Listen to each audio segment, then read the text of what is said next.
Senator Bob Smith is a really important guest for us, a witness to everything that went on with the Senate Select Committee. And when I began my research and really started digging into what he had done with the committee and some of his documentation and correspondence, after seeing his reaction and the final report and the concerns that he had specifically about Baron 52, but certainly about how the POW-MIA issue had been handled within the government for decades prior, I found several letters that he had written to various people, including his co-chair, Carrie, and Janet Reno, that really piqued my interest. He was very specific in those letters, asking for a lot of information to continue to be investigated. The letter to Carrie was about a month and a half before the close of the committee, and there were a laundry list of critical issues that apparently remain pretty open-ended concerns today for him. So we're really interested in digging into that in more detail, and I encourage everyone that's listening to look at those documents as well. Read through each one of those letters that we're posting so you understand the depth and breadth of the concerns that he had after the committee and continued to have for several years after, while he was still active in Congress. It will be quite an interesting discussion.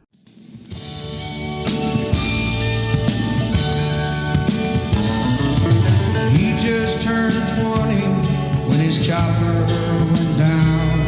They searched for survivors, he wasn't found. He was missing in action, and still is today. His buddies came back, but he had to stay. He can't remember a day without pain. He lives with the fear of going insane. His life's like a story, it's too sad to tell. He dreams about heaven and wakes up in hell. Missing in action in a land far away. Feeling forgotten, trying to pray. Thinking of home, living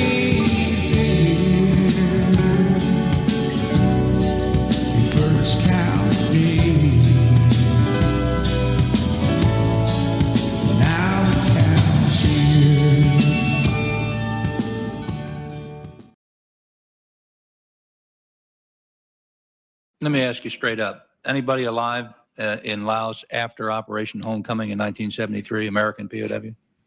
We've had some reports there. The reports that I think are most worthy of consideration in Laos are those in the 1972 time frame. Anybody else? And also the reports associated with the Baron 52 incident. Kind of addressing your concerns that you had following up after the committee, which we really appreciated as I was beginning, my research and really seeing how vocal you were, that a lot of things were not resolved. We touched on a lot of them today, but just kind of wanted to understand from, there was kind of a long laundry list in the letter, and we'll attach all of these documents for the audience to see.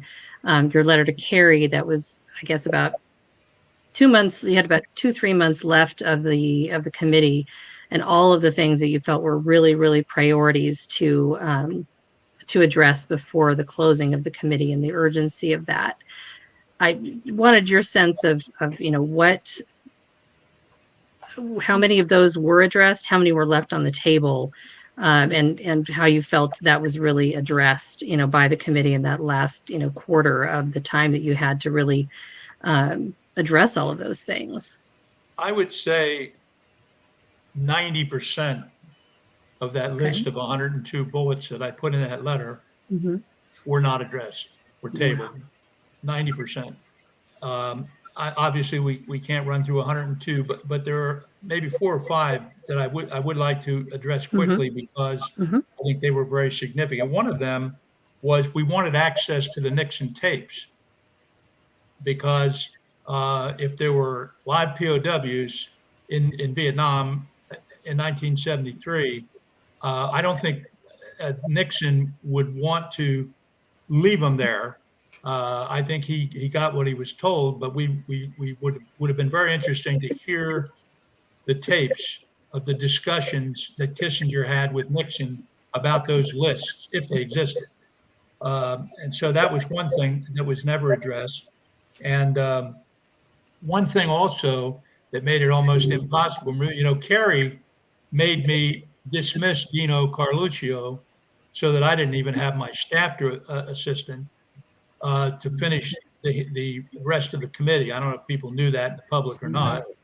Well, they made up some BS about him with classified information. It was total BS. It was he had a clearance, it expired. He wasn't able to get it back. He was trying to get it. We were in the middle of the thing. It wasn't a big deal. It was nothing. And so they made me dismiss Carluccio, and they wouldn't let me appoint anybody that I wanted. Kerry wanted to put his person in there, and I refused. So I went the rest of the way without anybody. Dino worked behind the scenes, but couldn't be out there in the front, and helping me in the hearings and so forth after a certain point. So I think that I just look and I wrote down a couple of things on these ones that were the most important. The clusters that I spoke of earlier was on that list, Heather, in that letter.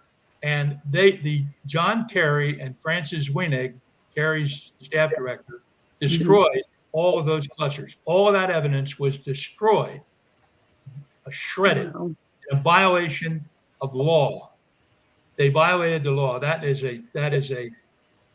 I can't tell you how upset I was to hear that. And not only did you know about the ones in Bangkok that they destroyed, Yes. well, they destroyed them here too. All those cluster reports, we spent weeks and weeks and weeks putting that information together, and they destroyed it all. They said it was BS and they destroyed it. So that was one that was obviously addressed in the wrong way. I wanted also to declassify everything other than what would be absolutely a threat to national security, but 95% of it could have been declassified. It wouldn't matter. The war was technically over. We were out. So what the hell? Very little. I mean, we got a lot of stuff declassified, but not as much as we should have. I wanted that to happen. And there were just 2 or 3 others that I wanted to highlight. There was an alleged offer during the Reagan administration when Reagan first took office for POWs. And I spoke to a Secret Service agent, and I knew his name at the time. I don't recall it now.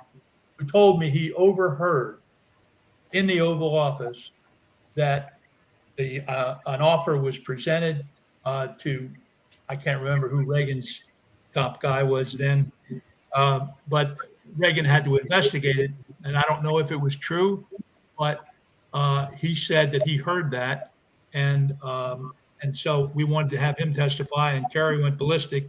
We can't have a Secret Service agent testify, can't do that, blah, blah, blah. Maybe you can't, maybe you're not supposed to, maybe it's a bad thing, but they didn't do it. And let me see, and another one, which was very bad, and it was also on this list. I'm working off the list that you were talking about. It was a time when and I don't know if I can explain this quickly so that you all understand it. I was talking to my wife about it a little while ago, reverse imagery. I remember this one, yeah.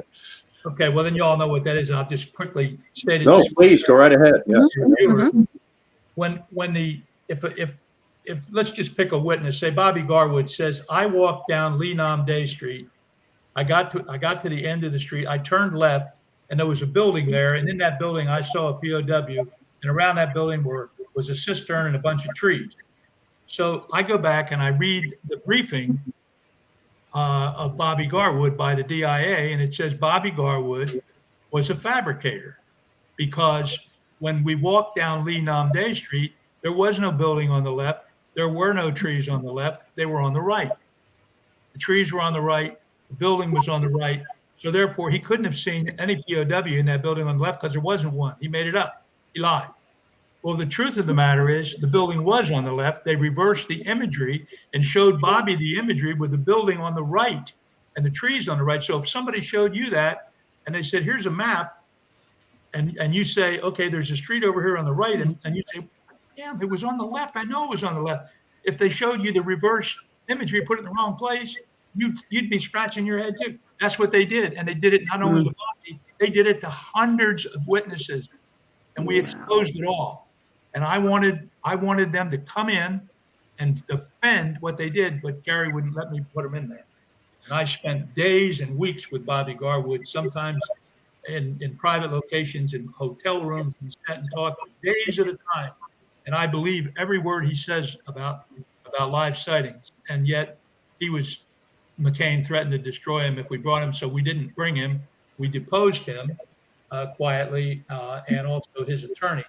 And again, here's a guy that was there for 6 years, after the war. He saw what he saw, and I believe him when he said he saw live POWs. He had several different sightings, and the big one, which wasn't even in the letter, and I was surprised it wasn't in the letter that I wrote to Kerry. I don't really know why I left that out, whether it was inadvertent or maybe it was because it was pretty classified at the time, and I may not have wanted to keep the letter. I think I wanted to keep the letter open to the public so that the public could see it, so I didn't put it in there. That may have been the reason, I'm not sure. But this was the one where General Quang, a North Vietnamese general, addressed the North Vietnamese Politburo, and I can't remember the year, and he said, it was during the war, and he said, we have 1,200 and some odd American POWs. And we are not going to, this was his, I'm paraphrasing, this is what he said, and we are not releasing them until we get our reparations as promised by President Nixon after we negotiate the end of the war. Well, as you know, we had 500 and some who came back. And yet so that's half.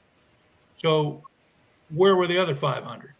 And why would General Quang discuss that? And so I said, well, maybe somebody's wrong. Maybe somebody made that up. Maybe it's not true. How can we establish that General Quang gave that speech? So I heard when on one of my trips to Russia, I'd heard a rumor, let's put it that way, that the Russian KGB had secretly recorded the Vietnamese Politburo. Obviously, they didn't want that out because they were technically friends. They were not enemies. They were on the same side, the Soviets and the Vietnamese. So there was a guy that I had befriended over there, a Russian KGB guy, Soviet KGB, and he and I went out and had a couple of vodkas, and we were talking, and I said to him, what do you know about this?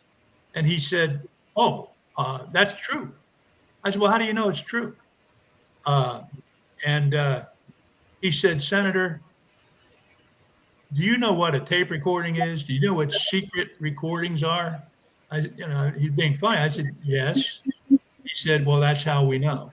We have word for word verbatim speech of what that man said. And he said every single thing in that speech was true. Troop movements were talked about, how many casualties here and there, where Vietnamese took heavy casualties, where the U.S. took casualties, where the troops are stationed, movements, all this stuff was all in this speech. And included in there was stuff about POWs. Well, Mel Laird verified, I'm pretty sure it was Mel Laird, verified that everything in the 1205, they call it the 1205 document, 1,205 POWs, verified that those 1,205, that 1205 document, everything in it was true, but they wouldn't verify that the part about POWs was true. Just everything else. Everything else, the guy said, the guy's a liar when he talks about POWs, but everything else he said, he's absolutely right. That's what I was facing, and I wanted that investigated, and we couldn't do it. Kerry blocked it. But the Soviet Union, the Russians, not the Soviets at the time, the Russians when we went there were pretty cooperative. Hmm. Had to drink a lot of vodka to get them talking, but they were pretty cooperative. They were, and they told us a lot, and they gave us a lot of information about the in North Korea too, about Koreans, the Russians shooting down our guys in North Korea, in Korea.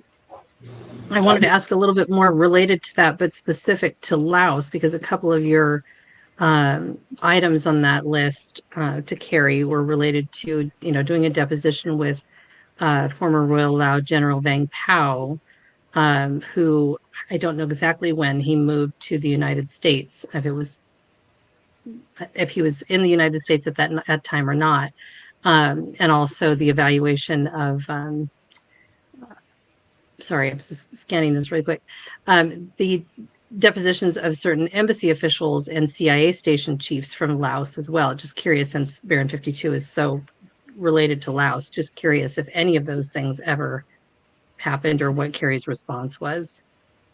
Totally ignored. We were never able to pursue that. And again, that's part of the problem, John Matejov. That's part of the problem is that, we weren't supposed to be there, obviously, and the Vietnamese, the North Vietnam Trail and the Ho Chi Minh Trail, and we were in Laos. We weren't supposed to be, blah blah blah, and so they didn't want to go there. They didn't want to talk about it, and Cambodia is the same thing with the Parrot's Beak and all that stuff, and so it was just a black hole, if you will. I happen to know, just by pure happenstance, a doctor friend of mine who's now deceased, who served in the special ops in Laos, and we talked for hours about it. He was if anything happened to him, they couldn't even tell his wife what happened to him. I mean, he survived, but I mean, and so Laos was just a black hole. But what's the name of the family, John? You'd probably know the name of the family. I'm drawing a blank now. There was definitely a prisoner in a cave there for. Was that her? Absolutely. And he was definitely alive. Now, whether he survived after the war, we don't know, but they sure as hell know what happened to him. They never told us. Yeah, Laos was bad. No one wanted to talk about Laos. And so we were kind of pretty much shut down. The thing I'll never understand about Kerry, I don't mean to just badmouth him, but they were so hell-bent on getting out of there, out of the issue, get the POW issue off the table and get diplomatic relations restored. I don't know if it was guilt from the war on the part of McCain or what the hell it was, but they were in tandem, Republican, Democrat, they were in tandem. Yeah. I just never understood McCain's attitude during those hearings. I mean, you would think that he would have been, one of the most empathetic. And when he addressed the family members, I mean, he was just downright belligerent with them, disparaging of them. And I never understood that, and could not. Well, that's the way he was with me. I mean, he was the way he was with them was exactly the way he treated me as a colleague, and not only me, others, Chuck Grassley as well. I'll let Grassley speak for himself, but I know I witnessed several confrontations involving Grassley and McCain. McCain was just an antagonizer, an instigator. He loved to nitpick, just to needle on things, and he just thrived on it. I don't know. Look, what the man went through, I didn't go through it. I'm sorry he went through what he went through. It was horrible, but I don't know whether there was an issue there or whether it was just guilt or wanting to put the war behind him or whatever. I don't know, but he was not at all interested in seeking any time anything came up about the possibility of a live American anywhere. He put the brakes on it. He immediately shot it down. He never gave us a chance to investigate it. Yeah. And there has to be a reason for that, but I really don't know what it was. And following the hearings, he passed the McCain amendments or something. I think that would, the Missing Persons Act. He amended the Missing Persons Act in which he took out the clause that said anybody knowingly withholding information about POWs will be fined or be given 2 years in jail or both. He took that out. That's what McCain did. Yeah, he was, he's hard to explain. We had an informal group of senators. We called ourselves the Vietnam Caucus, those of us that had served in the war. It was McCain and Hank Brown, myself. There were 5 or 6, Bob Kerry, John Kerry. There were 7 or 8 of us, Democrat and Republican. And McCain was kind of what you would call the ad hoc chairman, if you will. It was nothing formal. It was just an informal group. We'd meet every 4 or 5 months, discuss stuff about the Vietnam War, whatever. And every time they'd have a meeting, he'd never invite me. Is that right? And so one day I heard on the fly that there was a meeting coming up that day, and I had not heard about it. And so I confronted him, and he said, "Well, you didn't serve in Vietnam. You were on a damn ship." He says, "Hell," he said, "you were floating around the ocean." He said, I said, "Well, John, that might be true." I said, "We were floating around the ocean refueling those ships that you were flying off of when you bombed. And if you hadn't been hit and knocked down out of the sky, you wouldn't have been in Vietnam either." Yeah. So what the hell is your point? Yeah. But that's the way he treated. That was his attitude. I bring that up only because that was his attitude about it.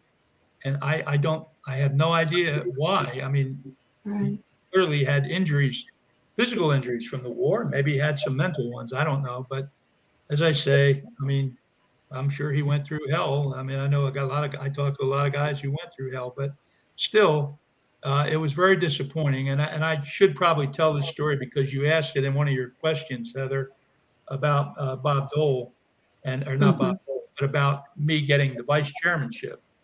McCain, I wrote the bill to create the committee. And in retrospect, maybe I shouldn't have, because I lost control because Kerry got control of it and McCain. But somebody had to be the vice chairman, and that decision had to be made by the minority leader, who was Bob Dole. And McCain wanted it real badly, and he had went to Dole about it. And then Dole called me because he knew I wrote the bill. He called me into his office and he questioned me about it. And he said, "Why do you want it?" and all this. And I explained, what was going on. That I'd written the bill. I'd worked this issue. McCain was kind of more on the diplomatic establishment, diplomatic relations. I'm for trying to find out what happened to the POWs. Whatever happens, whatever it is, true, false, let's find out. And he said, "Well, let me think about it." And I said, "Senator, you're the leader. If you choose to have him, John McCain, be the vice chairman, so be it. I'll accept that. You're the boss." Well, he came back to me a couple of days later and he chose me. And McCain, I'm sure, was not happy about that. And he was, from then on, there was just no real rapport with John McCain and me on anything. Interesting. Yeah, because Bob Dole had obviously he'd been a supporter of this investigation way back. In Shields' interview, he talked about how he had presented a bill in Congress to actually restart the war because of the violations I believe he said in March. It was in the spring after the peace accords were signed, to try to get support to, start actively bombing again because there were so many violations going on. And obviously Baron 52's crew was missing and nothing was being resolved there. But that was obviously shot down. So there was no support in Congress to continue with that. So that's good to know that he was involved in the mix. But it's interesting to me that Bob Dole didn't want to be on the leadership of the committee himself. Well, he was the leader, the minority leader of the Senate, and the rules would basically say that he couldn't do it.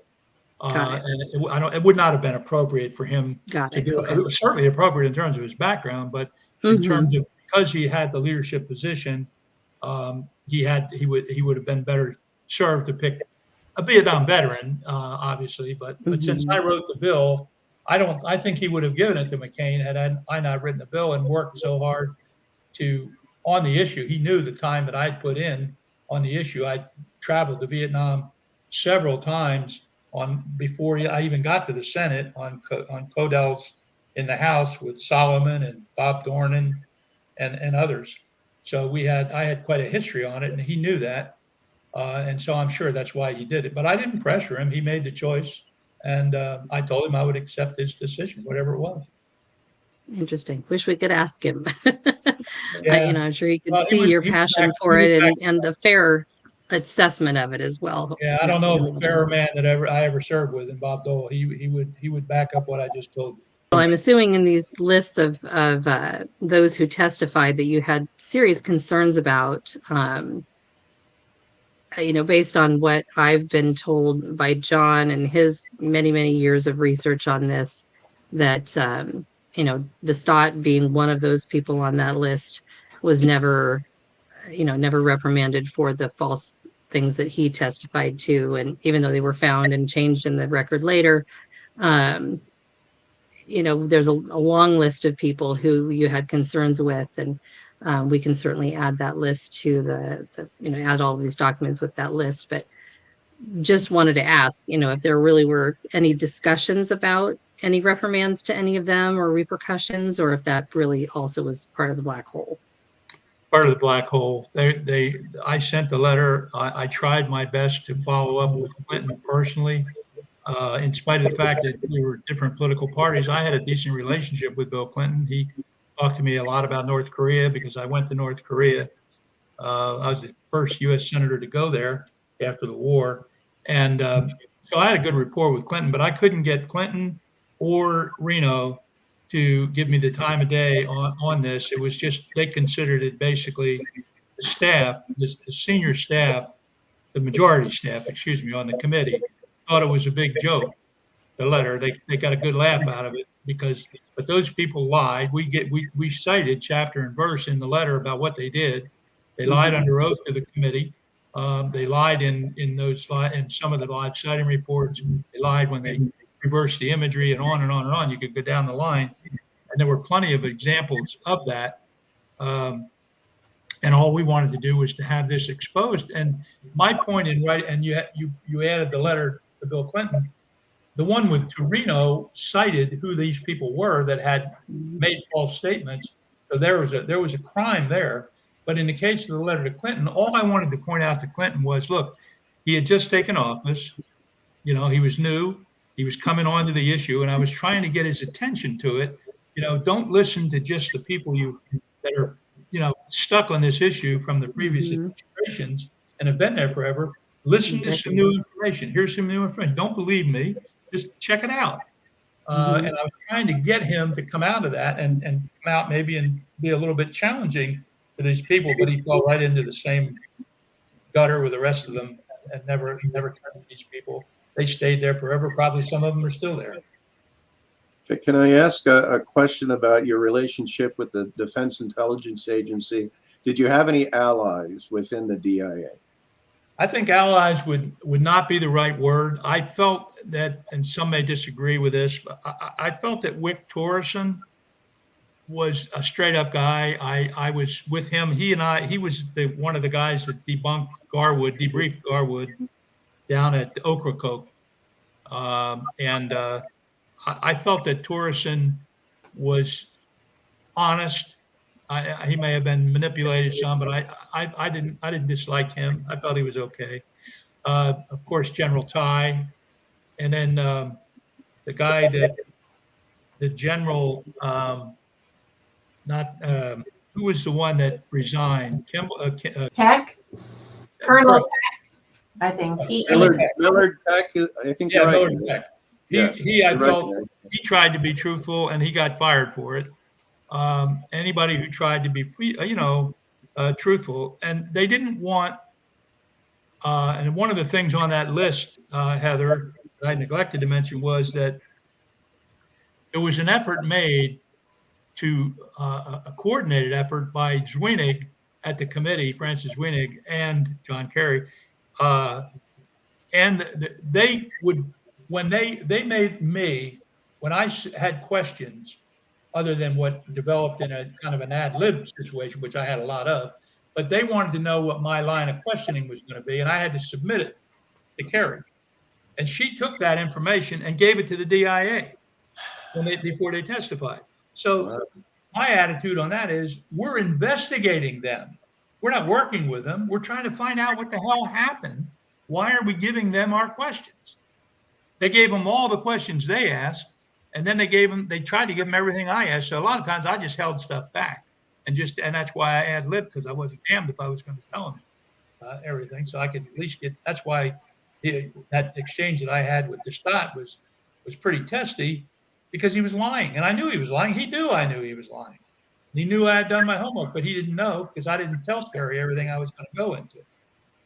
But you notice on that, John Matejov, on that thing where he was hassling me about the intercepts, he kept hassling me about that, because I kept drawing information out of him. He kept contradicting himself. He said, he put words in my mouth. He said, I said that these guys had survived. I didn't say that. He said it. He didn't say they survived, but he made a comment about something. What the hell was it? The seat belts on the plane. He's the one that brought that up. I didn't bring it up. Yeah. And then he denied it. Then he said, "Oh no, there was nobody saw any unbuckled belts." Okay, well, you brought it up.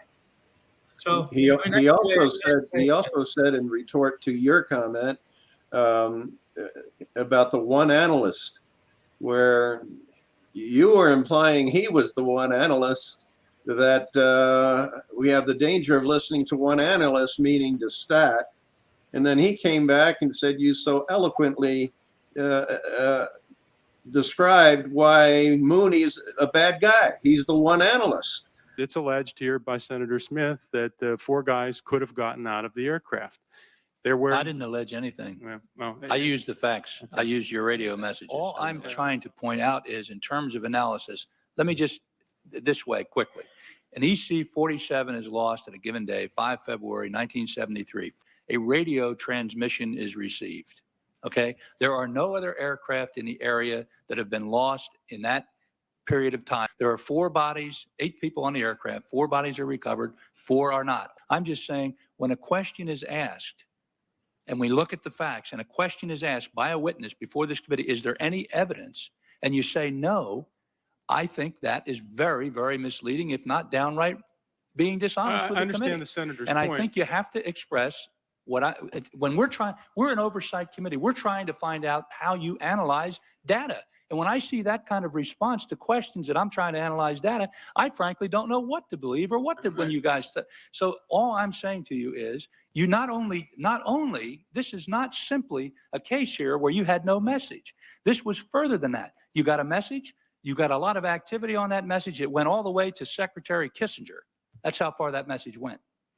So, and maybe beyond. So it was not, and people, as a matter of fact, in the Eagleberger memo, it went so far as to suggest that maybe we ought not to even continue with the bringing home of the American POWs, and maybe want to consider resuming the war as a result of this and other information that has been coming up. So this is not a small matter. And for one individual analyst to say before this committee that he himself decides that this is not a valid message, when everybody else disagrees, and then to use all the stuff about the crash, if you didn't have the message, fine, I don't dispute any of it, but you had a message, and you don't have any other aircraft missing in the area in that time frame, and you haven't explained it to me, and then you tell me, well, maybe if I go back, I could find somebody. 20 years later, that's a little late. Sir, Your master's out. You're good. I give you credit. You have And he reversed, he misdirected your shot at him and misdirected it away from him. Well, we know there's another analyst, and I'm not going to name him in this podcast, in which he actually viewed a message of the 4 clean-shaven prisoners still in flight suits being marched down a road. Yeah. And that was discounted. So it isn't just one analyst.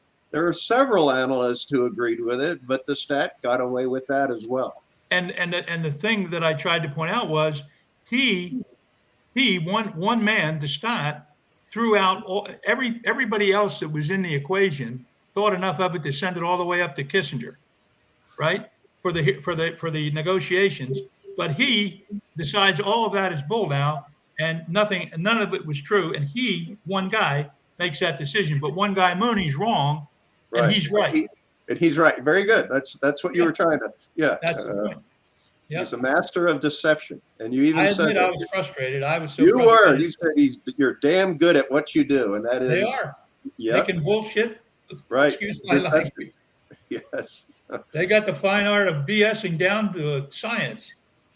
Well, I don't think the DIA really looked into that intercept that hard, other than what Destot was trying to say, because in a CIA document dated the same week as Baron 52 was shot down, Laos broke out into logistical units or logistical areas, and just southwest of the Baron 52 crash site was Bintran 44. And Bintran 44 could have been the reference to 44 in that intercept. Yeah, and I might just slightly disagree with you by saying I think they made every effort to try to find. They were desperately trying to find some way to show that it was somebody other than American pilots. He was. What did he say? A friend of a friend of mine Right. Knew that there might have been a pilot. All that BS. And he said one of them might be in the United States. We're ttrying to find him. Yeah. Is what he said. Right.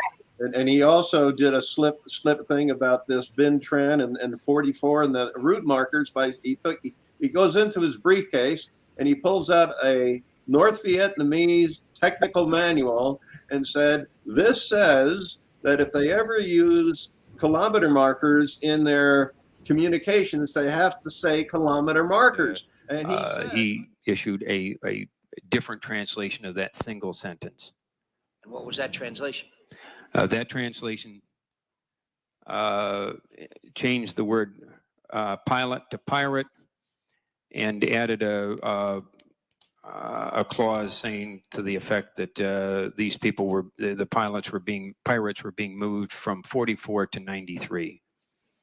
Do you know what 44 and 93 mean? 44 and 93 could be a whole host of things. Now, Jerry Mooney chose to assume that 44 and 93 were kilometer markers. My experience, and I might add that the first 2 years plus that I spent in Vietnam as a communications specialist doing this very sort of work.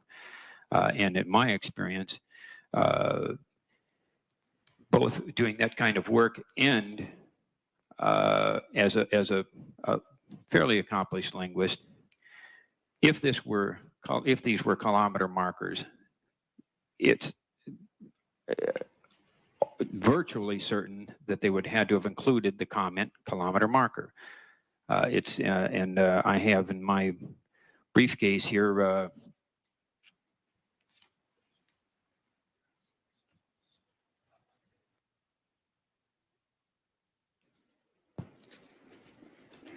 book titled Regulations on Tactical Staff Operations, and in here where they talk about using, it's a Vietnamese publication published by their General Staff Directorate for the People's Army of Vietnam in 1975, relevant, issued by the Institute for Military Studies.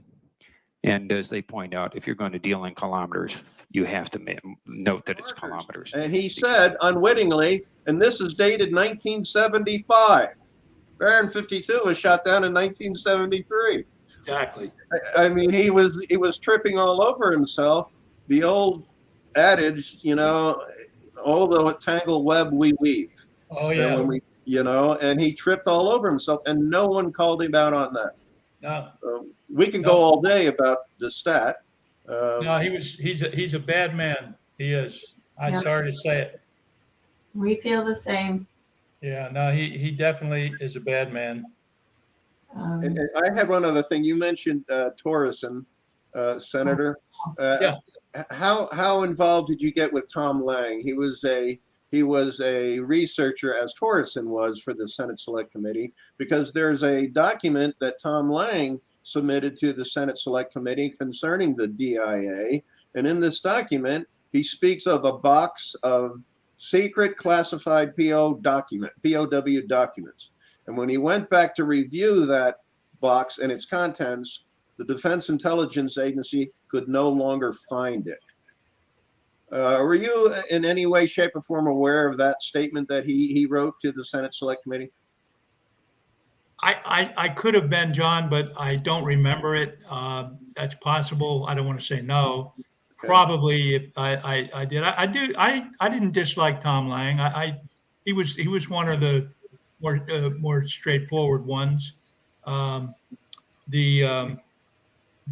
I think the thing about it is if you put an overlay over this whole thing, you know, from the end of the war all the way till the present day, what I see in a general sense is we have more trouble getting answers out of our own government than we do out of the Vietnamese. I had many meetings with Vietnamese officials from the highest level to the lowest level. I never found them, to be honest with you, unreasonable in terms of wanting to talk. I think if we had reached out better and were more direct, we could have solved a lot of these missing cases and perhaps gotten more access than we got. But the Vietnamese were astonished, and they told me this. They told me this point blank. They were astonished that when the negotiators came in with Kissinger and sat down, I think I mentioned this before, but just to reinforce it, they were astonished at how little information we even sought on POWs. Like I said before, they kind of just, okay, that's your list. Away we go.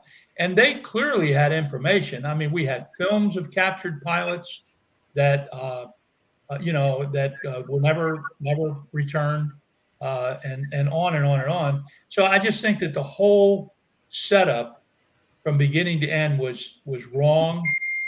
I think the committee, although we attempted to do the right thing, I think, and this is my own confession, I guess, I created it for the right reasons, but I think that it was very difficult to stay focused on getting the truth when you're dealing with people who it's not they didn't care about the truth, they didn't prioritize the truth. They felt like if we normalize relations, the Vietnamese will eventually tell us everything. My attitude was, let's get everything and then normalize relations. There's no reason why they couldn't have worked with the Vietnamese to get answers, especially on Baron 52. That was recent. That was right at the time of the Accords. It was right there. There was no mystery about the Baron 52, what it was doing, where it was, where it went down. That everybody could have gone in there and gone over that wreck with a fine-tooth comb and established one way or the other, through the Vietnamese. If they took guys off that plane and took them as POWs, then the North Vietnamese obviously would have known that, and we could have found the truth out right then, once and for all, and settled it before we negotiated an end. We didn't do that, and that's just one example, and it's a good example because it's at the end of the war.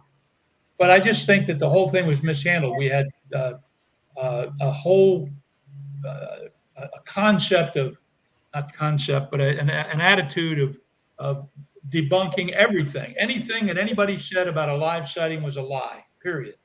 No questions asked. We didn't do a lot on Garwood, but one of the things that Bobby Garwood, that I know this for a fact because Vaughn Taylor is a friend of mine. Vaughn was his attorney, one of his attorneys, when he came back. One of the things that the intelligence community said about Bobby Garwood was that he lied when he was tried for being a traitor, which he was not a traitor. He was captured, and there was a guy killed. There was a Vietnamese killed in the capture, so he hardly was a traitor. They accused him of being a collaborator after they left him there in 1973. But anyway, one of the things they said was that Bobby was made up this stuff during the trial about POWs so that he would get an easier settlement out of, he would get out and maybe not get not any prison time, or maybe he would get a better deal if he said he saw live POWs. And he made all this stuff up.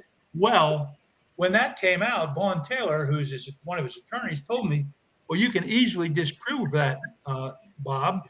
He said you can do it very simply by calling up the psychiatrist's records, because Bobby spoke to his psychiatrist when he came home, because he couldn't even speak English, he spoke only, he was a wreck, to put it mildly. So they sent him to a psychiatrist. The psychiatrist had a written documentation record, and in that record, Bobby talked about POWs. So they lied there. And so you have to say to yourself, why would they lie? Here's a guy, he's been in Vietnam for 6 years. I don't care if he was a traitor. I don't care if he was a collaborator. I don't care if he was a monkey. I don't give a damn what he was. If he says he saw POWs, why don't we investigate that before we put the guy in prison for being a collaborator? Let's find out what about POWs. That's who I care about, not about a collaborator. I care about the POWs. He says he knows something about him. Let's talk to him. Instead, they prosecute him and they lie and they put him away and wreck his life. I mean, the guy can't even get Social Security. He's living where in the Philippines, someplace now, trying to list, in some substandard existence. It's terrible. It's a terrible thing what they did to him for just trying to be truthful. Anyway, I get emotional about this stuff. No, and I can understand why. And Bobby Garwood is one of my Facebook friends, and he sends pictures out on his wall, and he seems to be doing well in the Philippines. You tell him that I asked about him, and I will. Thank you. I will. And he's a good man, and I think he's gotten a real shaft from his government, because even if he did, and I don't know, I wasn't there, so I can only go on what Bobby told me and what his attorneys told me. But if he did those things, did he do any worse than some of the guys that played with Jane Fonda and caused torture, or people that were tortured and gave information? I mean, look, it was a horrible situation, but I know that he didn't do anything that some of the guys that came home as heroes didn't do either. Some of it. And I saw on 60 Minutes a week or two ago when they did the thing on the Hanoi Hilton, and the brave gentleman who was at the Hanoi Hilton, he looked into the camera and he said, "We were tortured so bad, we had to give them something, and we tried to give them lies as best we could." Yeah. And from that, Bobby Garwood is no different. And we don't know what transpired between his captors and himself. As this gentleman on 60 Minutes, I can't remember, I should pay homage to him by at least remembering his name, but he actually was brave enough to look into the camera and say, we had to give them something because the pain was immeasurable, and we were at the breaking point. No, absolutely. Absolutely. Yeah. And I don't have one bit of issue with that at all. I'm sure what they gave him wasn't anything that was worth anything. But to go beyond name, rank, and serial number and give them lies or give them crap, what's wrong with that? Who cares? And so, but it's just so sad the way it all came down. And I just think it was all handled wrong. And now people, the old CYA bit, you gotta cover up, like you say, once the web we weave, and I saw it. I mean, I saw the lies. I mean, they lied to me so many times. See, they didn't know what to make. Bob Dornan was that way too. I don't know if you knew Bob, but he was a great guy. He was a little bit crazy, but really great. He'd laugh like he heard me say that. It's but they didn't. The DIA did not know what to make of somebody who followed up and saw for himself what was going on. I didn't sit there in that chair in the committee. I made 5 trips to Vietnam, 2 to Russia, and several to Laos, Cambodia, and China and other places, seeking answers only on this. That's the only reason I went. And I didn't go for any other reason. I just went on that reason. It sure as hell wasn't. I didn't stay in nice places, and I saw things that that they couldn't challenge. They couldn't lie to me because I knew they were lying. Stock is a good example when we went under the tomb, and that's just one example. I mean, I could go on. There's one I should share because I didn't mention it. There was a live sighting report in the Hanoi Hilton, well, there were a lot of Park guys were in the Hanoi Hilton, but there was a live sighting report after they came home, and there was a story. The witness said that he came in through the gates of this compound where I believe it was the Hilton. I might be wrong on that, but they came through the gates of this prison compound. He walked 40 or 50 yards straight down to the end of where there was a bunch of buildings. He turned right and he went down 400 or 500 yards, and there was a cistern in the courtyard. And he said, I saw guards guarding a couple of American POWs who were bathing or taking water out of that cistern and bathing or drinking. And so I saw that report.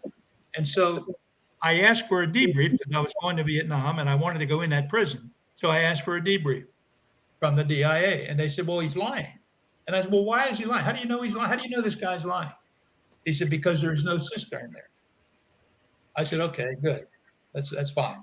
So he's a liar because there's no cistern. Yep, no cistern. Can't see prisoners bathing in a cistern. It doesn't exist, Senator. Ha ha. Slammed the book down and walked out. Have a nice trip. So when we get there, we go in the damn compound. I walk down there, turn right at the building, go all the way down to the end, and there's a cistern. So if they had debunked it by saying something else, one thing. They debunked it because there was no cistern. So they didn't know what the hell they were talking about. Either that or they made it up and were just debunking it because they didn't want to find any live guns.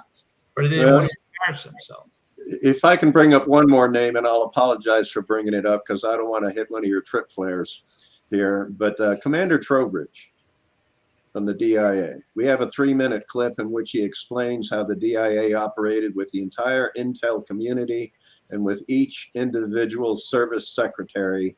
And he said everything that we had from the entire intel community was given to each and every service secretary on individual POW cases. How credible? During these years, DIA's role in the issue expanded, and the agency assumed the chairmanship of the interagency POW-MIA Intelligence Ad Hoc Committee. Through this committee and the POW-MIA Intelligence Task Force, which was formed in December of 1971, DIA worked closely with each of the military services and with the other members of the intelligence community. These committees, which were comprised of representatives from the intelligence sections of each of the military services, as well as appropriate representatives from state and CIA. They monitored and focused the worldwide POW-MIA intelligence efforts and expedited communication with the policymakers. I want to emphasize that the entire intelligence community was involved in the collection and analysis of information which could be related to our men. During these interagency working meetings, which were usually held weekly, information was exchanged on specific cases to ensure that each of the services had access to all collected and correlated information, and that any information that the services had would be commonly shared. During the war, DIA's efforts were focused almost exclusively on trying to determine who was being held prisoner and where they were likely being held. While DIA was obviously interested in any information on a missing man, crash and grave-related information was more the responsibility of the Joint Personnel Recovery Center, whose mission was to pursue the long-term task of recovering U.S. personnel after search and rescue operations had been suspended. The Joint Personnel Recovery Center was the forerunner of the Joint Casualty Resolution Center, which has more recently become the Joint Task Force Full Accounting.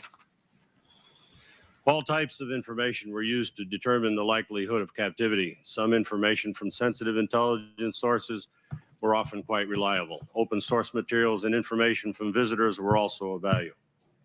Unfortunately, for many years, the North Vietnamese steadfastly refused to name any of the prisoners they held. Some POWs were identified through various broadcast media, while others were photographed, often by communist bloc media outlets, which permitted DIA to verify their status. In some cases, it was not until after they were permitted to write to their loved ones and their families that they were certain that they were alive. I might also note that during the course of the war, a few men escaped or were released from camps in the South. Through them, we were able to learn about others still in captivity. In the case of North Vietnam, several early releasees provided us with hundreds of names of PWs. Much has been made over a perceived difference in DIA's analytical assessment versus the status in which the services carried a man. Right here, I want to make it absolutely clear for the record that DIA did not and does not determine the legal status of a serviceman. That is the sole responsibility of each of the military service secretaries. During the war, there were a few cases where, based on information DIA received, or upon the circumstances of loss, DIA thought it possible that the man was a POW, yet the services carried him as missing in action. The status the service assigned was always the legal status. How credible do you believe Mr. Trowbridge was where you are concerned and where you were involved in dealing with him in his billet at the DIA? You know, I always got along with him. I had several discussions with him. I found a lot of what he said to be accurate. But sometimes I felt like he had to play the. So he was a hostile witness, maybe? Is that the right phrase at times? That's what I saw. Yeah, I think so.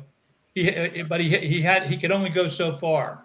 There you go. I think I always felt, if I could sum it up in a sentence, I would say I always felt like he wanted to tell me things that he couldn't tell me. I sensed that by watching some of his testimony. Yeah. Yeah. And John Bair's going to throw up, he's going to edit in, I'm thinking, that 3-minute video that I speak of, to which I don't think POW families understood. I didn't anyway. I'm going to throw my guilt out there, saying I did not know that the DIA had weekly meetings. I think what he said, John Beatty, remember, with all the intel agencies that they did work with, and they gave all that information to the service secretaries. But I think the families that are listening to this podcast should watch this clip and then send a FOIA into the DIA for anything relative that Mr. Trowbridge discussed that they did about all the cases, so these families can get in response, hopefully, in their FOIA request, their particular name of their family member from that committee that Commander Trowbridge discusses in this 3-minute bit of testimony. I think that does a good service for these family members, and I am one of those. I did not know that's how they operated. So yeah, and I'd go one step further and say I think the families deserve all of the information, any and all information where their loved one is mentioned, whether it's factual or not, or whether they think it's factual or not. I mean, they deserve to know what came through the hands of the U.S. government. They certainly deserve to know it as much, if not more, than some bureaucrat who's analyzing it in the U.S. government. And that was what I tried to do. I tried to get everything declassified. To me, when you're back, how many years now? Has it been 50 years or whatever? Yeah. I mean, there can't be anything. The only thing that I could see where you might want to hold it back is if there was some derogatory remark made by a leader about another leader that could cause an incident or something. I can understand that. But what the hell could be important? Like, why would there be anything still classified about the Baron 52? What in the hell could there possibly be out there? And yet they still have stuff classified on it. And it doesn't, there's just no sense to it. It's just wrong. And that's why we have the system now, where with a situation now, we don't trust our government. You can't even trust the government on anything anymore. You can't trust the FBI.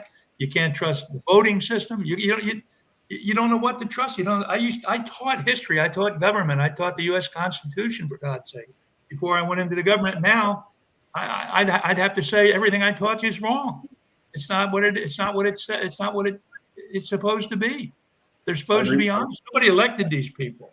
I remember vividly my poli-sci 101, to which you look at how the government is set up now, and then you shake your head. Based on what you just said, Senator. You talk about all the information. They say, well, you got to have 1 bar, 2 bar, 3 bars. You got to jump higher, higher, and higher every time you get one row of evidence. You got to get the next row. I remember, and anytime you had a live sighting report, you got to get 4 more, and you can't talk to this guy or whatever. You got that 10 people prove it. If you get 10 people say they saw him, you got to get an 11th one. Well, I remember early on when I was in the House before I went in the Senate. I remember there was a hearing. Steve Solars was the chairman at the time. This was back in the days of the Montgomery Commission and then that stuff. And And I said, why don't you talk to Garwood? What is the problem to the DIA? I said in one of our hearings, I said, why don't you speak to Garwood rather than tell me what you think about what he said or what he may have said or may not have said? And you know what the guy said to me? He said, I have no idea how to contact him, Congressman Smith.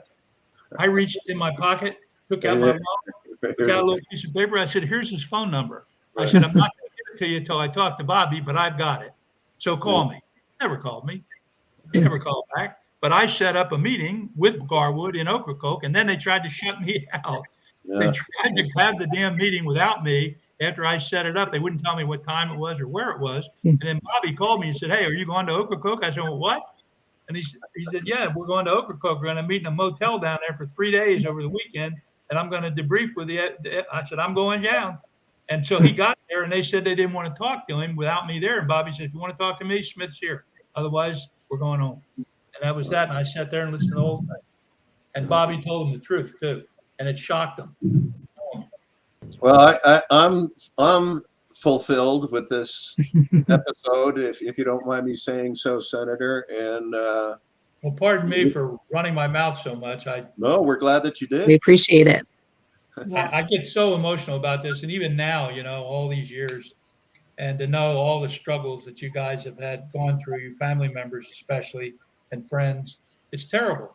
It's terrible. It's uncalled for. And we did not get a chance to really get into North Korea in terms of the committee, but I did go there, and I met with the Soviet pilots who actually trained the Chinese to fly the MiGs that shot down American planes. Well, we saw the footage we saw a number of the aircraft. We knew who these people were, and the Russians gave us this information.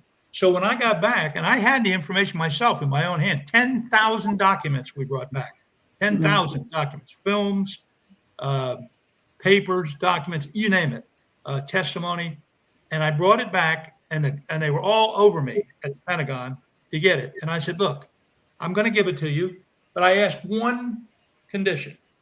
One, give me a briefing on what you found and what you were able to uncover. Never heard a word again. It would not dropped into that black hole. And I know there was stuff in there that families would give in their eye teeth to see, because it would have told them how their loved one died, or at least what happened to them. Never got it. Same thing in North Korea.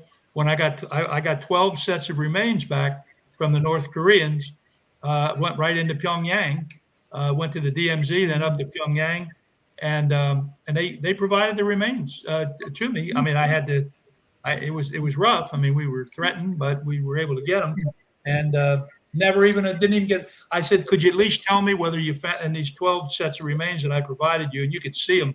I mean, I don't want to go into detail, but it was very special to see these men, their remain bones, basically, with remnants of clothing and wallets and photographs, and all in these. And I made the North Koreans turn them over to us with white gloves, with respect. And I said to them when I brought them out, and I turned them over to our people, I said, all I want you to do is to let me know if you're able to identify and connect any of these 12 soldiers with their loved ones. Never heard a word back. Nobody ever contacted me, never got back to me, nothing. Now, why, what's the reason for that? So I don't know. They may have been turned over, they may not have been. I don't know. Anything else for the good of the order? Thank you. Well, I'd like to say to all of you, how much I appreciate what you're doing. Heather, you, especially with all the, pushing the ball forward like you have. And I know John, both Johns are complimenting you on that. And it's good to get this out, because this stays as part of the record. And, we're all not going to live forever. And the truth, I believe someday the truth will come out. And hopefully we'll be on the right side of that truth. I can assure you of that.